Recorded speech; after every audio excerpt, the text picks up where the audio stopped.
আমি আজকে আপনাদের দেখাতে যাচ্ছি 1980 সনের একটি ঘরের সিঁড়ির বর্তমান অবস্থা কি হয়ে আছে। দেখুন বন্ধুরা, পুরো সিঁড়িতে শেওলা হয়ে আছে দীর্ঘ 35-40 বছর ধরে। তো আমি আজকে এই সিঁড়ি পরিষ্কার করতে যাচ্ছি।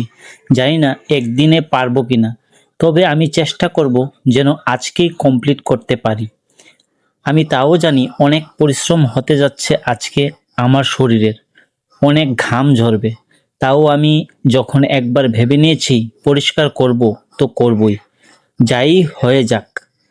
টোটাল উপরে আর নিচে দুইটা সিঁড়ি আছে, দুইটার অবস্থা খুব বাজে।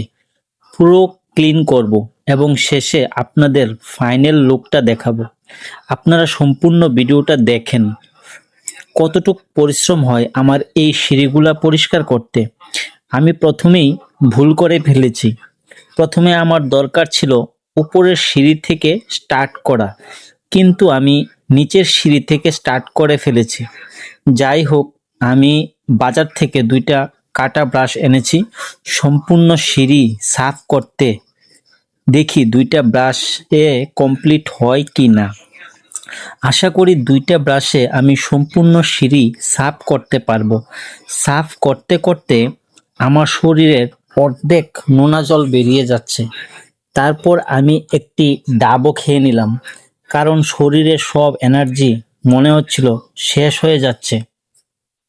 নিচের আর উপরের সিঁড়ি সাফ করতে প্রায় 5 থেকে 7 বার রেস্ট করেছি।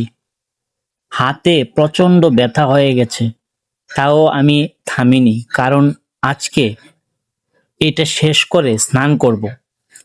বেলা 11:30 শুরু করেছিলাম, আর সম্পূর্ণ শেষ করতে করতে প্রায় 1:30 বেজে গেল। অনেক টায়ার্ড হলাম বন্ধুরা। আমি আপনাদের পরিষ্কার করার পর যে লুকটা আসলো সিঁড়ির দেখাতে যাচ্ছি। দেখুন আপনারা সবাই, আর কমেন্ট করে বলুন কেমন হয়েছে। এখন কি নতুন নতুন মনে হয় নাকি আগের মতোই লাগছে?